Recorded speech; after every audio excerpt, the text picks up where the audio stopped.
Hi, welcome to the public square. How are you? I'm good, thank you. And you? I'm doing good. And what is your name? Zwea. Zwea. And tell the audience where you're from. Hello everyone, my name is Zwea and I'm from Guinea-Bissau, West Africa. I have grown up in Portugal and now I'm here in Belfast. That's good. And how are you enjoying the weather? It's nice. Yes. I'm like, go Belfast. Yeah. So I want to have a discussion about privacy, the right to privacy and security here in Belfast. And it has to do with intelligence firms that are here in Belfast, cyber intelligence firms. What do you have an opinion about intelligence firms? Do you know anything about them? Is this something new to you? Like, have you heard about it? Honestly, about intelligence firms itself, not quite a lot. More like about how organizations and social platforms acquire our personal information and how they manage it. Yeah. Okay. So if a cyber intelligence firm, their existence depends on, for example, the erosion of individual privacy, can it ever be truly considered a force for good? Or does its unlawful activities make it morally corrupt from the outset? I would say, like, if there's a risk about someone else losing their privacy, definitely a no. Like, for me, the reasons why do not justify such an end. Mm-hmm. And sometimes security is justified, oh, it's for your safety and all. But for me, it's like new day espionage, like espionage. Spinach, like a spice. Oh, like, spice. Yeah. Oh, espionage. Yeah. Espionage. So for me, like, that's like a daylight espionage. So people will say like, oh, it's just like for security reasons. And the thing is, like, is a lot like about the wording. Like, they are doing the same thing, but they just change the wording so we can be like, oh, it's not that bad. So I'm just like, for me, the reason does not justify the consequences, that is someone else losing their privacy. So definitely it's a no. Thank you. And should a cyber intelligence firm be held to like a higher legal standard than, say, for instance, like a tabloid newspaper when it comes to using information to perhaps damage a person's privacy? Like, given that these cyber intelligence firms, what they do is they operate with like less transparency and often without any democratic oversight. I would say definitely yes, because information in nowadays is money. Information is sensitive, so definitely they should be regulated in a different way than other organizations, and also be held accountable and create certain duty of cares, like of people's information that they may hold. Yeah. Thank you. And so if a cyber intelligence firm orchestrates, let's say, for instance, a campaign of disinformation to harm somebody's reputation, a private person's reputation, which there has been evidence that has happened before. Mm-hmm. Like, should they be held criminally liable? Like, should criminal liability fall onto them, fall onto the firm or its leadership, or both? I would say both, if they are liable for the business, but definitely first like the business. But if they are connected, definitely yes, because this doesn't happen like only in Belfast. It happens like in all the world, and we are talking about countries like United States, like big countries taking down other smaller countries through wrong propaganda media. Like, this actually happens because they hold all the information, and they have all these international like courts where they kind of take one country to other one to justify themselves.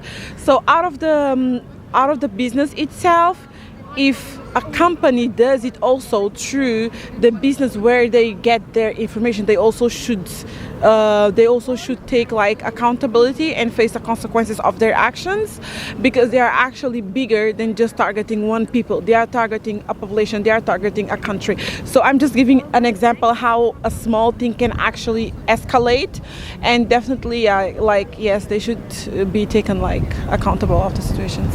Okay, and so this word targeted, this has been often misused by governmental agencies and as well as intel agencies. Like, what is your own definition of what that word means? The own definition of which word? Sorry? The word targeted, because because this has been like misrepresented by intel agencies and governments. So people, they have their own definition of what that means. Like, what does that mean to you when a government does that? So what does that mean to me? Targeting someone else or a business is someone that you specifically have an interest in, and you desire to control them for some sort of reason, because you feel threatened, or because it's a potential competitor. Because normally, like, they don't only target people who may be harmful, but they target people who are competitors, people who they kind of need to level themselves up to make sure that they are in the same level, do not fall behind. It doesn't matter if it's a technology wise, if it's financially wise, if it's resources wise.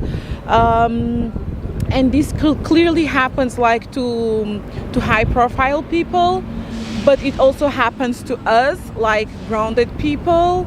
And what we're gonna actually start seeing is that everything started going digital. So we are not the high profile, but we are still being targeted by our own governments. And some people, they justify it again. Oh, because it's easier, because like there's less theft, there's less assaults. So we always get things sugar coated. And we kind of leave aside the consequences that also come with it. So, yeah. Interesting perspective. Should here in Northern Ireland, should this nation, should it adopt a legal standard where the cumulative effect of, let's say, for instance, repeated online harassment by cyberhackers as well as cyber intel firms could form the basis of a serious criminal offense? I would defend that yes, it should.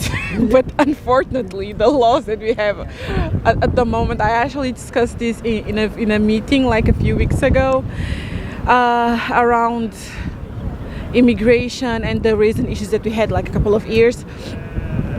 And the fact they actually use a lot of social media to kind of, create, to attack people and send bad messages and things like that, and actually threaten people. Mm-hmm. And even if the person does a complaint, the police can't do anything because legally it's not causing you harm.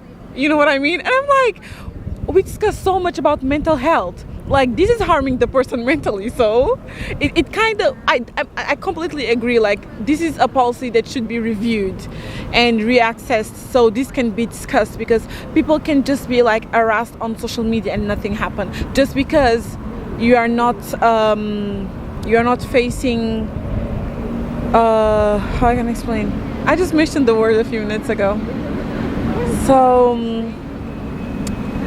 it's like the policies should be reviewed in a sense of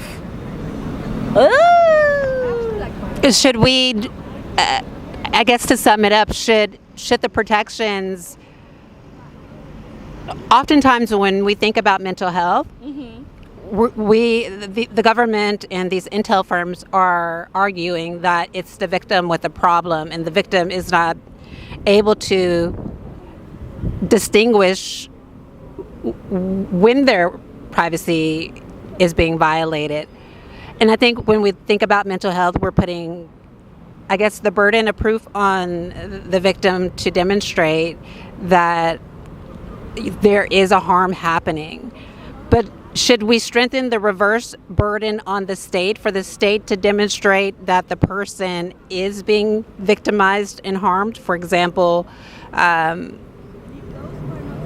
in human rights law, we often look to the government and say, the government, if the plaintiff or the claimant says that they're experiencing this harm, and they can't prove it because all this information is within the government's hand, should there be more domestic protections? Because we know that at the international level that the burden of proof is reversed and put onto the state, but should we see more of that on the domestic level, where the victim, all they have to do is just say, you know what, this is harming me, and I don't have the money to prove it, but I know that it's happening. The government should demonstrate that this is happening. I will say that yes, because the government, their main purpose is actually govern people, like support people wants and needs. So if the person needs that support, if the person needs that help, there should be resources in considerations for those type of situations. All right, and thank you. And where can people find you? Do you have social media? Are you live on Activism? I'm not really a social media person. I'm more like talkative and all. But I'm looking forward to start a homeless awareness page, and it's going to be called Enough is Enough. So if you Google on your Instagram the next month, you'll definitely will find me. Okay, she's going to start an Instagram page, Enough is Enough. It's going to be helping homeless people here in Northern Ireland. What a wonderful endeavor. And we are going to talk to you next time. Thank you. Bye-bye. Bye-bye. Oh, that was nice.